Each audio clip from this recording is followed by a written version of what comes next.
આજે હું તમને રીંગણનું ભરતું બતાવીશ, જે ગુજરાતી આઈટમ છે, રોટલા જોડે ખાય છે. આ રીંગણને નાના નાના ચપ્પાથી મેં અંદર એ કરી દીધા છે, હોલ કરી દીધા છે નાના નાના, અને ઉપર લગાવી દીધું છે મેં તેલ.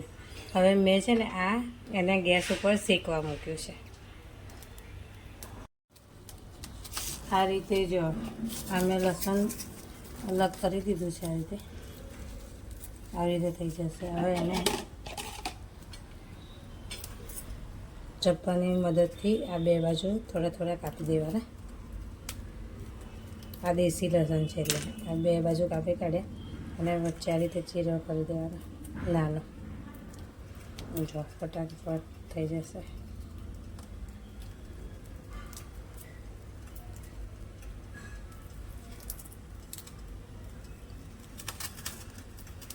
પાંચ મિનિટની અંદર તો ફટાફટ લસણ છોલાઈ જાય.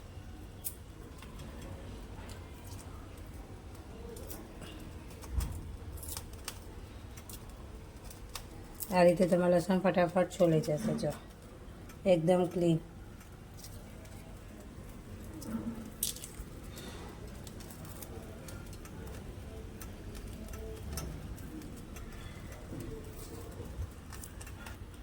એ નહીં કરવા સ્વાદ. જો આ રીતે એક બાજુનું રીંગણ શેકાઈ ગયું છે. આ રીતે શેકાઈ જવું જોઈએ. જો આ અલગ પડે છે. આ રીતે શેકાઈ જશે એટલે પછી આપણે એનું ભરતું બનાવીશું. આખું આવી રીતે રાઉન્ડ રાઉન્ડ કરીને જ શેકવાનું, આ રીતે ધીમા તાપે.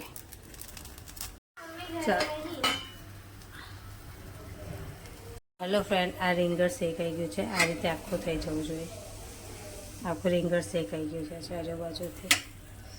હવે આપણે એના ચોટલા કાઢી નાખીશું. આ લસણ જો છોલાઈ ગયું છે, અને તમને કદાચ આ બ્લેક ના ભાવતું હોય તો બ્લેક તમે આમ કરો ને એટલે નીકળી જાય, પણ શેકેલું લસણ મસ્ત લાગે છે. જો આ રીતે નીકળી જાય છે.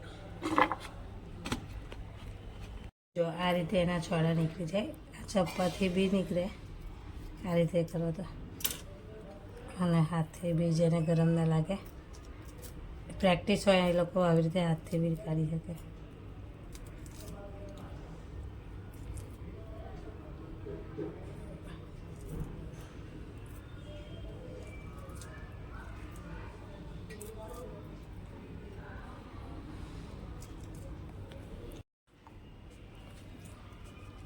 આ રીતે બી તમને ઉપર આમ પકડીને ના ફાવે તો આ રીતે ડીશમાં મૂકી દેવાનું, અને આ રીતે બી નીકળે.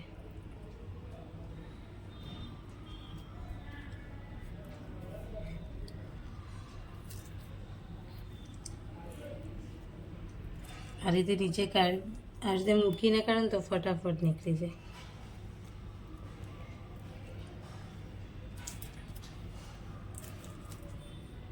આપણે બનાવીશું ભરતું. ભરતું માટે એક પેનીમાં મેં મૂકી દીધું છે તેલ.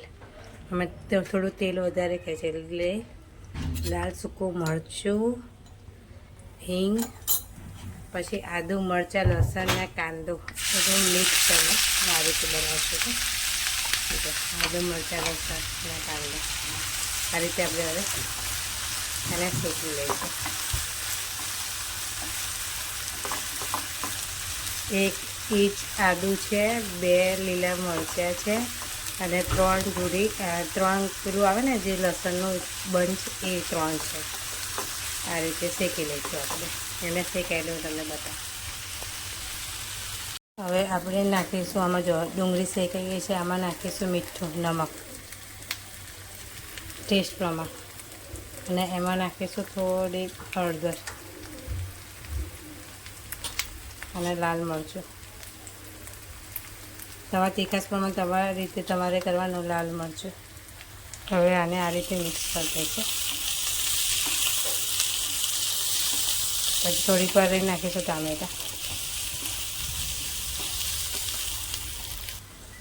જો આ તેલ છૂટું થઈ ગયું છે, આ રીતે થઈ જાય પછી અંદર નાખીશું આપણે ટામેટું.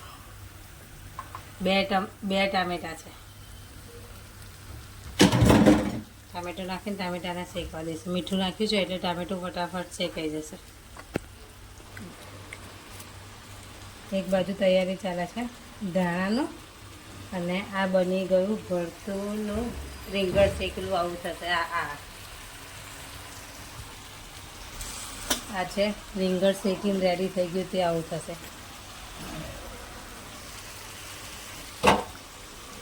જો આ રીતે તેલ છૂટું પડી ગયું છે. હજુ થોડીક વાર ચડવા દેવાનું છે, 5 મિનિટ. આવી રીતે થઈ જાય એટલે થવા આવ્યું છે. હજુ થયું નહીં, બાકી છે.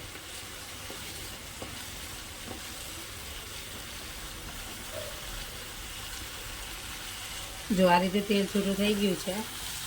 આ રીતે તેલ છૂટું થઈ ગયું છે અને આમાં નાખીશું હવે આપણે જે આ ભરતું શેક્યું હતું ને એ, અને અમે મિક્સ કરીશું.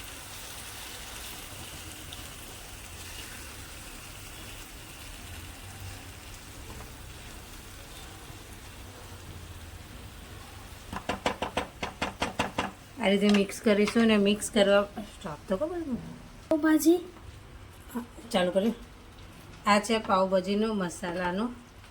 તો જો આ રીતે મિક્સ થઈ જાય. હું આ રીતે મિક્સ કરી દઉં એટલે બધું એક સરખું થઈ જાય.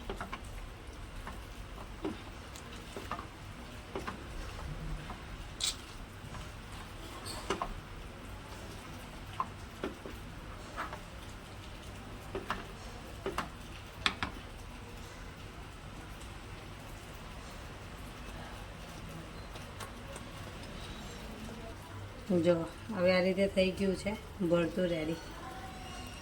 જો આ રીતે થઈ ગયું છે ભરતું રેડી. હવે અંદર ઉપર નાખીશું ગરમ મસાલો.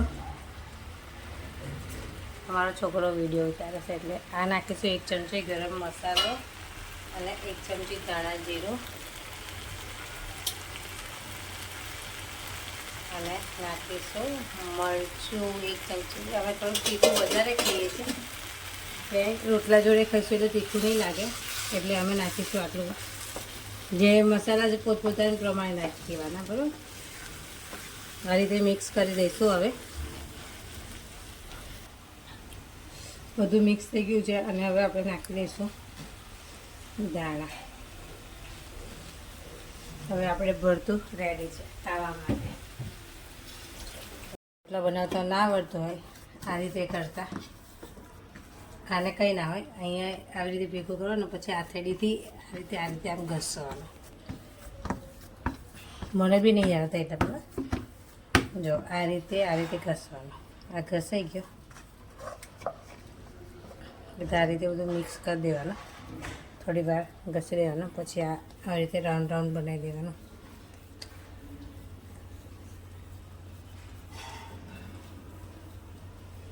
આ રાઉન્ડ બની ગયો એટલે એક આદરી ઉપર પ્લાસ્ટિકની કોથળી મેં પાથરી દીધી છે.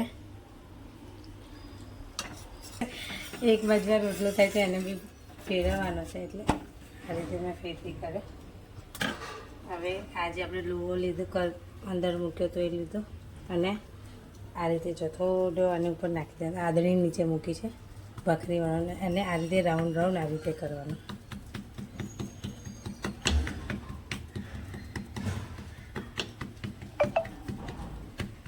આ રીતે થઈ ગયો.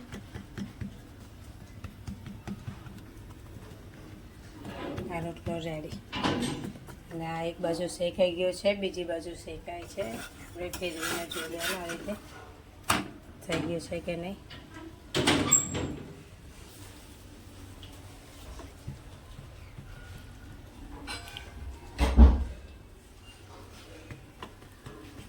આ રોટલો રેડી થઈ ગયો. આ રીતે બનાવવાનો.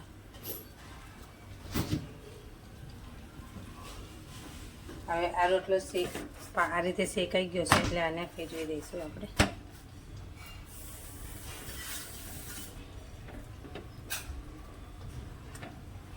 મેં બનાવ્યા છે જુવારના રોટલા. અને જો એવું લાગે કે પહેલી વખત કરતા હોય ને તો અંદર થોડોક નાખવાનો બાજરીનો એનો લોટ, ઘઉંનો લોટ, થોડો ઘઉંનો લોટ નાખવાનો.